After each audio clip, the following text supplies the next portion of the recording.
Avanza el proceso de democratización del Poder Judicial y para ello está en entrevista aquí en el estudio el día de hoy la maestra en Derecho y magistrada de la Sala Superior del Tribunal Federal de Justicia Administrativa, Natalia Telles. Ella está ahora como candidata a ministra de la Corte Suprema de Justicia de la Nación. Muy buenos días, maestra y magistrada Natalia Telles. ¿Qué tal? Muy buenos días, Aníbal. Muchas gracias por la invitación, muchas gracias a tu público. Encantada de estar aquí con todos ustedes. Nosotros también estamos encantados de estar aquí porque tenemos una serie de entrevistas que hemos estado realizando con personal también del Poder Judicial y nos interesa sobre todo que la audiencia también conozca, que sepa de primera mano cómo ha sido las distintas fases de la reforma al Poder Judicial. Ahora ya estamos en esa fase del proceso de elección y me gustaría comenzar la entrevista con usted, empezando sobre todo cómo vivieron, cómo entienden desde el Poder Judicial la reforma que se vivió desde antes y ahora el proceso electoral. Tu pregunta es muy interesante y es un tanto cuanto compleja. Bueno, el Tribunal Federal de Justicia Administrativa, si bien es un órgano jurisdiccional, no pertenece propiamente al Poder Judicial Federal, sino es un órgano autónomo, es un tribunal autónomo en cuanto a su presupuesto y a la toma de sus decisiones. Sin embargo, bueno, pues en el gremio ha habido muchas voces y mucha disidencia quizás en torno a esta reforma al Poder Judicial, en cuanto a la elección de los ministros, magistrados, jueces, ¿no?, que van a integrar esta nueva etapa del Poder Judicial Federal. Pero bueno, pues a mi juicio era importante esta reforma porque si bien ahora yo soy magistrada de este tribunal autónomo, lo cierto es que durante 10 años 15 años de mi vida yo pertenecía al Poder Judicial Federal y era evidente, es evidente que se necesitaba una reforma de fondo. La propuesta del expresidente Andrés Manuel López Obrador me parece bastante objetiva en cuanto a que la ciudadanía participe en la elección de estos encargos que ahora se van a elegir, ¿no? En la reforma constitucional de septiembre del 2024 da inicio a que por primera vez en nuestro país la sociedad del pueblo de México elija a los ministros, magistrados y jueces. Ha sido un poco atropellada esta reforma. Todavía tenemos muchas dudas de cómo se va a desarrollar, porque todavía faltan algunos lineamientos del Instituto Nacional Electoral, pero me parece que es un gran avance en la democratización justamente del Poder Judicial de la Federación. Y bueno, ahora que hace este recuento también de cómo ha sido la reforma, la necesidad de plantearla a fondo y esta aclaración que hace también del órgano autónomo, la reforma incluye también esa parte de tener un órgano autónomo dentro del Poder Judicial, un órgano que realmente vigile dentro del Poder Judicial. ¿Esta parte cómo la entienden ustedes? Pues yo la entiendo desde la perspectiva de que efectivamente el Consejo de la Judicatura muchas veces se daban pues ciertos actos de, pues por decirlo de alguna manera, de amiguismo, ¿no?, de corrupción, no sancionar a ciertos jueces que eran afines a quienes estaban dentro de la Suprema Corte o del mismo Consejo de la Judicatura Federal, se iban tapando, solapando ciertas acciones y ciertas actuaciones de los jueces y magistrados. Se toleraba el nepotismo, el moving laboral, la falta de estabilidad laboral e incluso hasta el acoso o el hostigamiento sexual, ¿no? Porque es una realidad, ¿no?, que se daba dentro del Poder Judicial. Me parece bastante benéfico que exista un organismo autónomo de disciplina que no dependa propiamente de la Suprema Corte ni del Consejo de la Judicatura, que de manera objetiva y claro, estableciendo parámetros y criterios razonables, ¿no?, que no se les juzgue a los jueces y magistrados por sus resoluciones, sino por su actuación, que es muy diferente, ¿no? He escuchado muchas voces en los últimos días de que a los jueces se nos va a juzgar por nuestras resoluciones y no es precisamente. De hecho, la Suprema Corte ya tiene ciertos criterios, ¿no?, que habrá que analizarlos en esta nueva Corte, sobre cuáles son los parámetros para poder sancionar o no a un juez o un magistrado en determinadas decisiones, ¿sí? Cuando estén contraviniendo la norma, la Constitución, la jurisprudencia que se vaya fijando, pero no realmente por su simple actuación, sino por las acciones que que encuadren en estos actos de corrupción o de malversación de los recursos que tienen dentro de los tribunales, ¿no? Claro.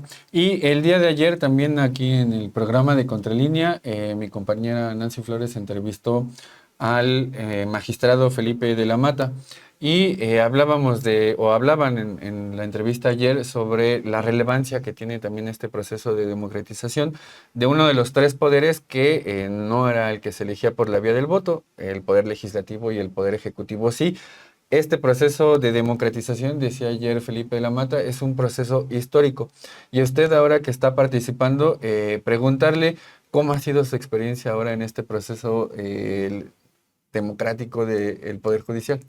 Pues ha sido sumamente distinto a lo que uno estaba acostumbrado. A mí en algún momento me tocó participar en el 2019 en el primer concurso que abrió el Consejo de la Judicatura Federal para puras mujeres. Eran concursos de oposición en los cuales se hacía un examen y si pasabas esa etapa entrabas tú a la elaboración de un proyecto de sentencia y finalmente una entrevista. Me parece que desde mi perspectiva ha sido pues muy emocionante, por decirlo de esta manera. Me siento muy honrada y muy orgullosa y afortunada de poder participar en este primer proceso de democratización del Poder Judicial de la Federación. Ha sido emocionante, ha sido también bastante estresante, ¿no? Todo este trayecto que hemos vivido, primero de presentar tus papeles, de esperar la fecha para que te califiquen como idóneo o no, y luego esperar la entrevista. Las entrevistas fueron realmente una parte fundamental dentro de esta selección de perfiles, porque realmente nos dieron la oportunidad de podernos expresar y de poder presentar nuestros proyectos, nuestra forma de pensar. Y al final, bueno, al final también fue la insaculación la que nos llevó a estar en este punto. Ahora sí que la suerte, pero me siento muy, muy emocionada y muy honrada por poder estar participando en este momento histórico para nuestro país. Claro, y en este proceso de elección de los que van a ser miembros y las que van a ser miembros del Poder Judicial, en esta fase de la entrevista, en los distintos comités de evaluación que había, ¿en cuál le tocó a usted? Yo participé tanto para el Comité de Evaluación del Poder Ejecutivo Federal, así como del Legislativo. Y por ambos comités fui calificada como idónea, seleccionada, llegué hasta la última lista previa a la insaculación y bueno, ahí sí la suerte nos favoreció, afortunadamente. Claro. Y bueno, hace un momento hablábamos de las distintas resistencias que hay dentro del mismo Poder Judicial, incluso también por fuera del Poder Judicial, pero estas resistencias en algún momento se intentaban establecer por el tema de que se estaba violando la autonomía del Poder Judicial, que se estaba también violentando un principio que es el de la carrera judicial. Preguntarle en estos dos aspectos, ¿cómo vivieron ustedes dentro del Poder Judicial? Ya me habían dicho hace un momento, es un órgano autónomo en donde usted estaba, pero digamos que es parte también de todo digámoslo así, todo este marco de transformaciones institucionales que está viviendo el Estado mexicano. Mira, yo no considero que la autonomía o el principio de independencia judicial se esté vulnerando hacia el Poder Judicial. Más bien yo creo que es una nueva forma y una nueva perspectiva de entender la vida en la actualidad y de la sociedad mexicana, y la necesidad de la ciudadanía de participar en en los tres órganos de poder que conforman el Estado mexicano. Me parece también que la violación a la carrera judicial no lo considero las normas secundarias están previendo que sigue existiendo esta carrera judicial, simplemente quienes van a resolver los asuntos, bueno, pues van a ser gente preparada, gente idónea, con conocimientos, pero sobre todo, ¿sabes?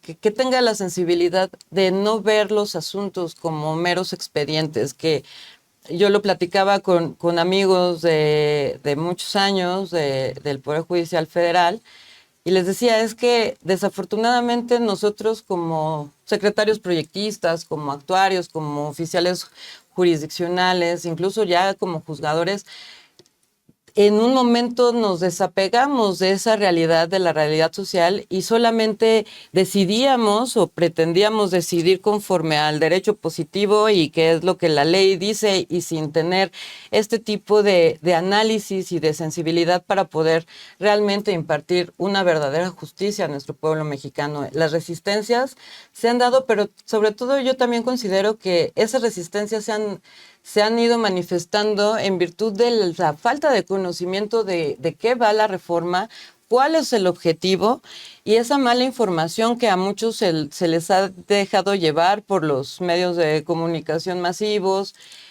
ciertos grupos de poder que tenían cooptado el Poder Judicial Federal. Y en esa medida creo que hay mucha desinformación, y por eso hay tanta disidencia o tanta resistencia del gremio de los abogados, de los mismos miembros del Poder Judicial Federal.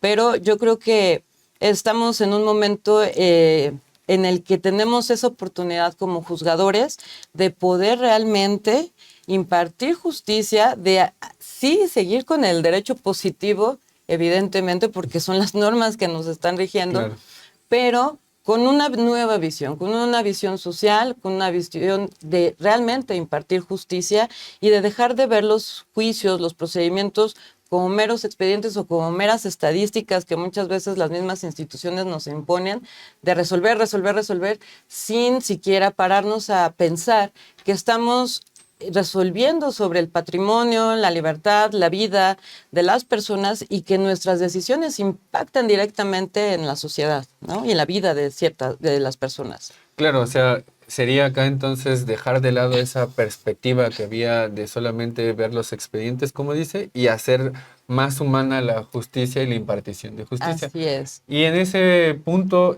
preguntarle, hay muchas críticas en torno al Poder Judicial, ¿no? En su momento, en 2024, 8 de cada 10 mexicanos estaban a favor de la reforma, y uno de los aspectos era precisamente el tema de la justicia social, la impartición de una justicia, como decía usted, con una visión más humana de, digamos, de la trascendencia que tiene haber hecho una resolución porque se afecta a la vida de las personas. Ahora que está esta oportunidad de transformar la vida pública y el Poder Judicial en torno a la justicia social, ¿qué es lo que espera usted ahora en esta candidatura que tiene en torno a esto que es la justicia social en amplio sentido? ¿Qué espero yo como ciudadana mexicana? Yo esperaría que efectivamente los perfiles que estemos llegando, primero Dios, de ser favorecidos por el voto de la ciudadanía, pues esperaría que todo este gremio que se está renovando y que van a ser electos en el 1 de junio del 2025, realmente sí juzguen con una perspectiva de género, con perspectiva de entender y atender que hay comunidades vulnerables como los grupos originarios, como las personas con capacidades distintas, con perspectiva de género, con perspectiva de las infancias, y que realmente los que lleguemos o los que lleguen seamos realmente capaces y sean realmente capaces de entender que la sociedad está necesitada y está ávida de recibir una verdadera justicia, y que no nada más le digan es que así lo dice la ley y así se resolvió y no te queda más que acatarla, ¿no? Que realmente la sociedad se sienta escuchada. Yo en muchas ocasiones es lo que les digo a mis colaboradores. A veces los litigantes o los mismos justiciables van a platicar un asunto y lo único que quieren es ser escuchados. Y creo que eso es una de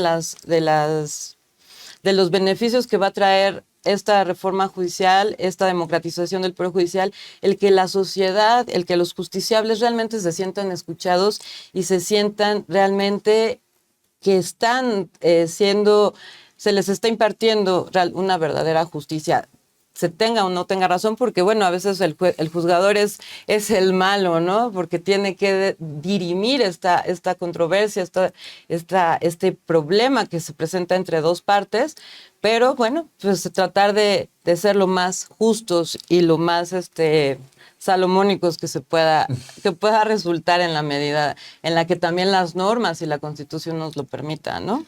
Claro, y haciendo un poco de contexto histórico, ahora se plantea esta transformación, este cambio del Poder Judicial, una reforma, decía usted, qué bueno que se hizo una reforma de fondo al Poder Judicial.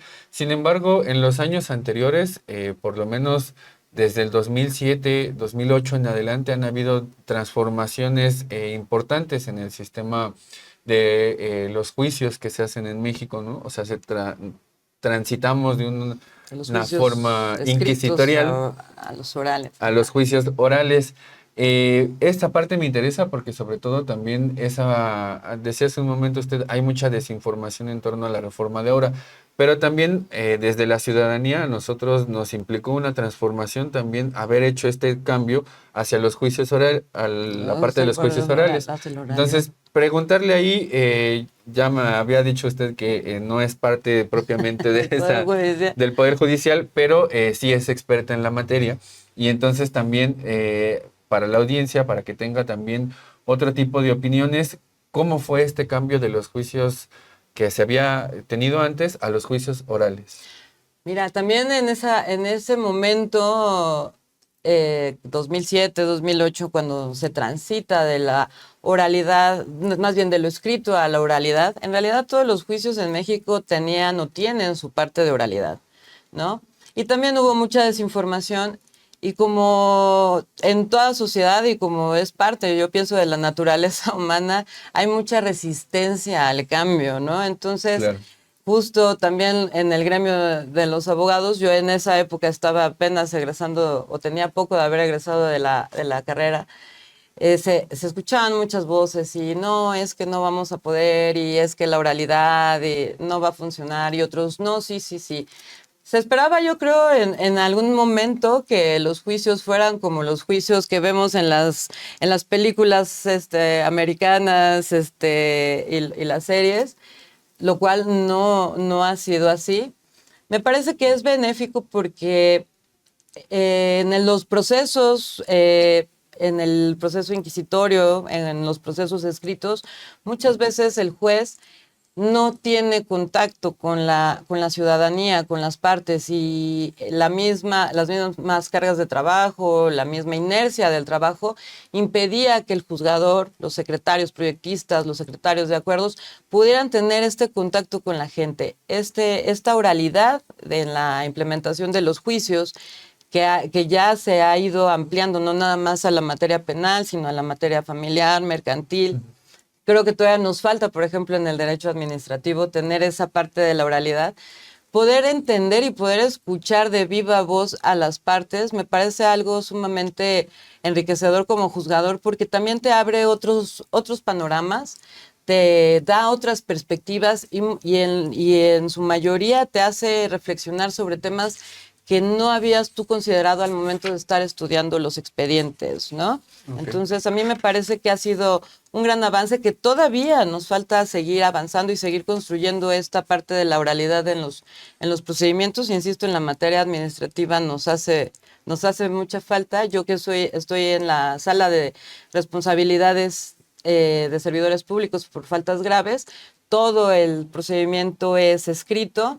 No tenemos realmente contacto con la gente y bueno, cuando te piden audiencia realmente es muy, muy benéfico tanto para las partes como para uno, para tener una visión distinta, y tal vez esos pequeños recovecos que se presentan dentro de los procedimientos, poderlos realmente analizar y poder pues resolver de una manera más justa, ¿no? Más equitativa. Claro. ¿Y por qué no avanzaron en esta parte del derecho administrativo hacia los juicios orales? ¿Fue algo que quedó trunco o cómo fue? Yo creo que no se ha planteado. No, no se ha planteado. Yo he sido en la medida de mis posibilidades y cuando he tenido la posibilidad de acercarme con algunos miembros del Poder Legislativo, cuando ha habido ahí alguna comunicación o incluso con gente del gobierno federal, tanto de la administración anterior como de la actual, siempre les he manifestado mi preocupación, por ejemplo, en la materia de responsabilidades, que es necesaria una reforma. El procedimiento de responsabilidades administrativas es realmente un procedimiento largo, tortuoso para las partes y aparte muy oneroso, ¿no? Son procedimientos muy caros que llevan muchos años, ¿no? A veces estamos resolviendo investigaciones del 2021, 2022 y apenas están llegando al tribunal. Y en realidad no, ¿cómo se llama? No se tiene esta parte. Yo creo que en parte es por la materia, ¿no? En parte como que al gremio de abogados fiscalistas, administrativas, no le ha interesado mucho transitar a la oralidad, pero yo creo que sí, sí sería muy benéfico. Yo lo he estado manifestando, que necesitamos una reforma en materia en materia fiscal, en materia de derecho administrativo sancionador, para realmente poder agilizar los procedimientos y realmente que sean ágiles, porque, ojo, aún y cuando hemos transitado a la oralidad en México, los procedimientos todavía siguen siendo muy largos, ¿no? Sí. Seguimos aferrados a que todo sea por escrito, a que todo se lleve en diferentes etapas, cuando pudieran también tomarse no necesariamente del sistema norteamericano, sino de otros sistemas, ciertas bondades que tienen los procesos para poderlos agilizar y para poder también escuchar a las partes. Claro, y acá, bueno, toca dos puntos que me parecen importantes. Esta, pongámoslo así, una ventana de oportunidades, ¿no? Exacto. De hacer una reforma administrativa en este tipo de, o sea, una reforma hacia Al el derecho derecho administrativo. administrativo. Y lograr también transformar esa parte, porque lo decía hace un momento usted, el tema de que sean procesos tan largos, de que haya también una reticencia por parte de la ciudadanía, ¿no? A cambiar, a estar acostumbrado al papelito habla y tener ese tipo de formas que, bueno, son bastante añejas, pero ahora está la posibilidad también de tener esta transformación a lo digital, ¿no? Porque de hecho Exacto. el gobierno ahora tiene un amplio proceso para transitar a lo digital y también ahí podría quizá, ¿no? Lograr hacer sinergias con el poder ejecutivo y hacer este tipo de aspectos. Y lo otro tiene que ver con los planes de estudio de las distintas carreras bueno, de la carrera de De Derecho derecho. Ajá, en las diferentes universidades, en ¿no? las distintas universidades, porque en aquel momento, ahora que le hacía la pregunta de la reforma que hubo para transitar a los juicios orales, incluso también se llegó a cambiar Los los planes de planes de estudio estudio. para que la gente pudiera conocer y, bueno, los que estaban estudiando derecho tuvieran también la oportunidad de saber este tipo de aspectos. ¿Qué es lo que, como crítica también, quizá, qué es lo que le haría falta también a las carreras de derecho para a los que están estudiando ahora? A ver, en cuanto al tema de la digitalización y el transitar, híjole, vas a decir, el tema es la resistencia, ¿no? Y sí, sí, hay mucha resistencia a digitalizar y yo me acuso. A mí luego me cuesta mucho trabajo, por ejemplo, leer en una tablet, leer en En computadora. computadora. Para mí es muy cansado. Ya soy de la vieja escuela.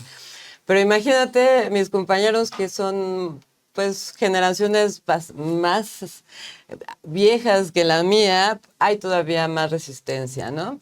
También por ejemplo, te puedo hablar de tanto del Poder Judicial como del Tribunal Federal de Justicia Administrativa. En el Poder Judicial de la Federación, desde 2005, 2006 se empezó a transitar a la digitalización y se empezó con lo que es el actual Sistema Integral de Seguimiento de los Expedientes, el CISE, el famoso CISE, ¿no? Ujú. En ese entonces se empezaba nada más se utilizaba solo para cargar las resoluciones y que las partes las pudieran consultar o el mismo personal al interior del Poder Judicial pudieras consultar y tener ciertos precedentes.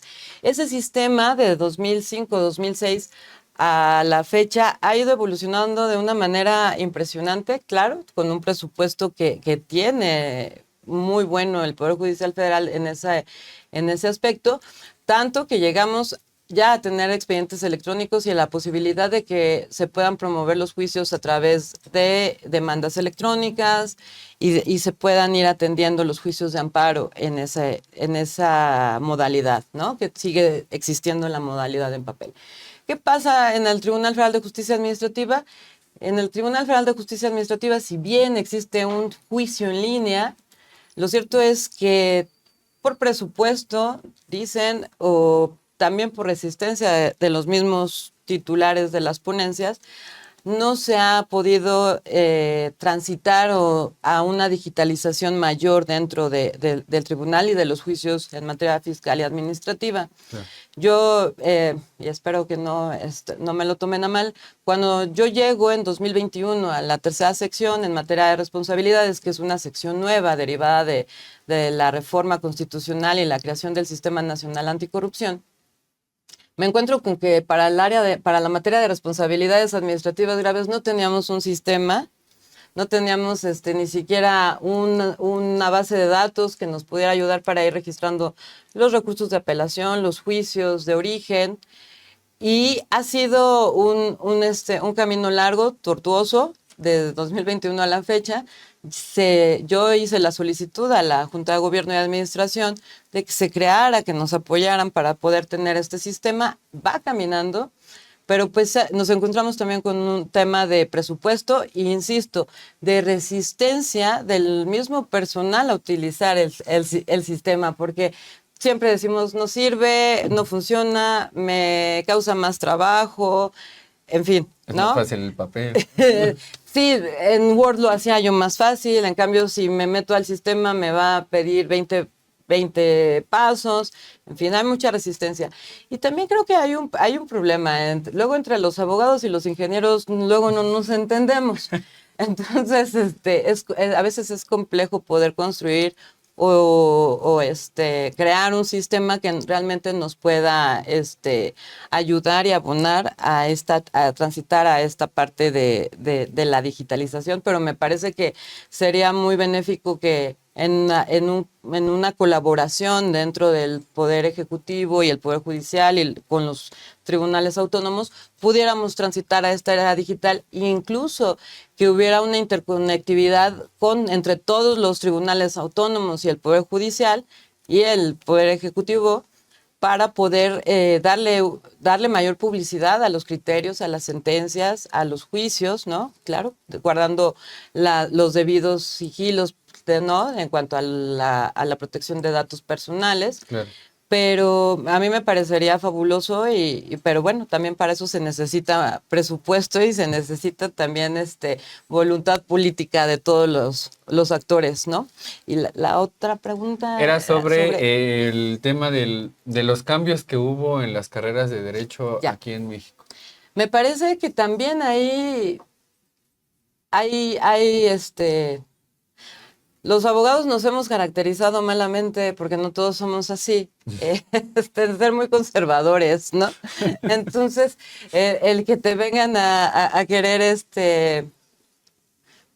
pues, dar a conocer nuevas corrientes, nuevas ideas, luego cuesta mucho trabajo abrirte porque lo que estaba antes era lo bueno, ¿no? Uh-huh. Me parece que sí, que las facultades de Derecho y las escuelas de Derecho deben de hacer una reflexión a profundidad, sobre todo derivado de la reforma constitucional de septiembre del 2024, para poder transitar hacia una nueva visión y hacia una nueva educación dentro de las carreras de Derecho, para poder ver la justicia, ¿no? Como con esta parte social, humana, que yo se los digo a veces a mis alumnos, estas corrientes ya vienen desde hace muchísimos años en Europa y nosotros nos resistimos a abrirnos a estos cambios dentro de los planes de estudio. A veces somos muy cuadrados también los abogados y no queremos modificar estos planes porque era lo que funcionaba.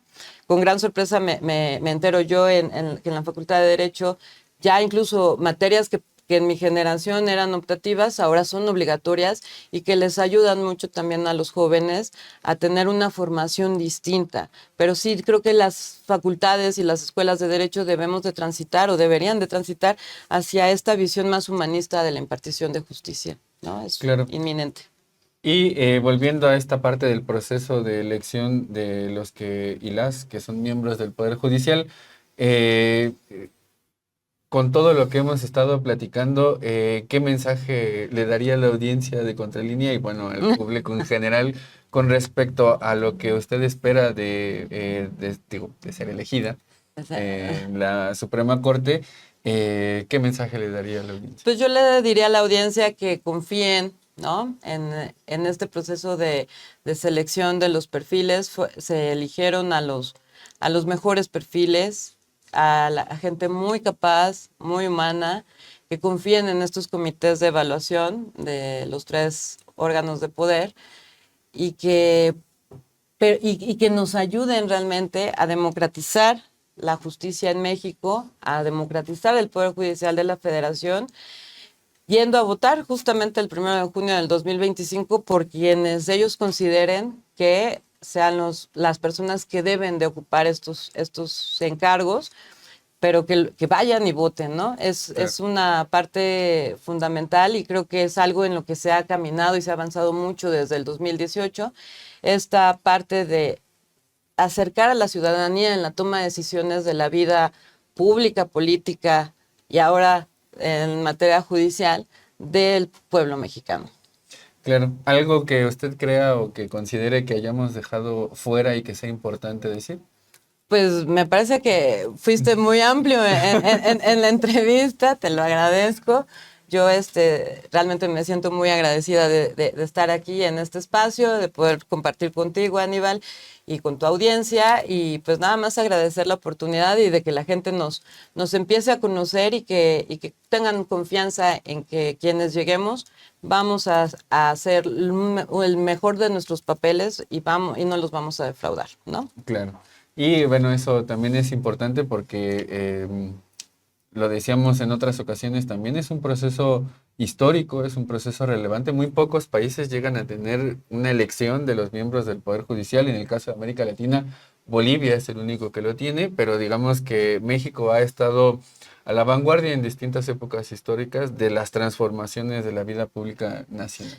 Y que, ojo, en muchos otros países hay procesos quizás no tan parecidos al que México está implementando, pero sí que a través del voto popular, ¿no? Se eligen jueces.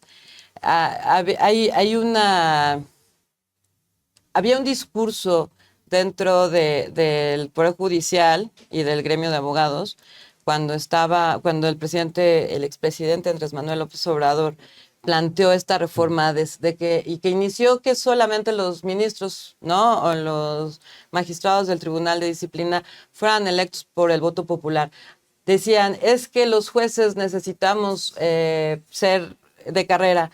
Y también no podemos ser ingenuos, ¿no? La Corte, afortunadamente o desafortunadamente, no nada más es un órgano jurisdiccional, es un órgano político jurisdiccional que definitivamente necesita tomar decisiones políticas, económicas, sociales, porque como te lo decía hace un momento, todas las decisiones judiciales repercuten en diferentes niveles y en una u otra medida en la vida o de particulares o incluso de una nación, ¿no? Claro. Tenemos ahí ejemplos como, por ejemplo, las decisiones del ESME, que fue una decisión muy política, y entender eso y aceptarlo, yo creo que nos va a ayudar a transitar a esta democratización y a esta implementación de la reforma judicial de 2024. Bueno, qué interesante esto último que dice, porque por lo regular, dos cosas. Primero, no es tan factible, no es tan fácil que los miembros tanto del Poder Judicial como de este órgano autónomo tengan esta salida a la audiencia, hablen con mucho más detalle. Se tiene, pero son como ciertas personalidades, ¿no?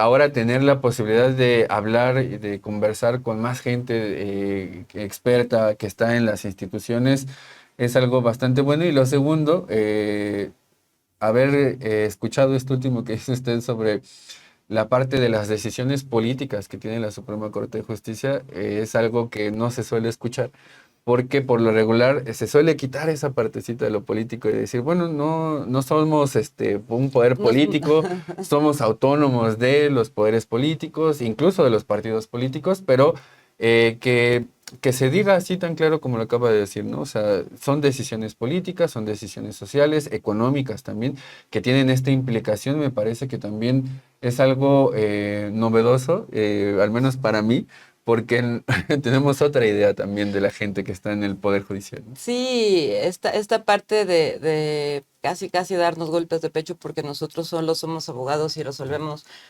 y claro que lo tenemos que hacer en la mano con la Constitución y la ley, pero sí creo que como juzgadores necesitamos justamente para poder tener y para poder emitir, dictar resoluciones más justas, más sociales, con una visión más humana, sí necesitamos tener una conciencia muy clara de que cada decisión que nosotros tomamos, cada sentencia Claro. que nosotros firmamos, tiene una repercusión personal, política, social, económica en la vida, ya sea de unos contendientes dentro de un proceso o en la corte de toda una sociedad y de todo el pueblo mexicano, ¿no?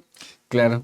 Bueno, magistrada de la Sala Superior del Tribunal Federal de Justicia Administrativa, Natalia Telles, le agradecemos por el tiempo, por estas reflexiones que nos ha dado. Muchas Y bueno, gracias. esperamos seguir contando con usted y seguiremos de cerca, desde luego, el proceso de elección de las y los miembros del Poder Judicial. Le agradezco por su tiempo. No, la agradecida soy yo y encantada de estar aquí con ustedes y cuando ustedes me inviten, yo encantada de estar aquí.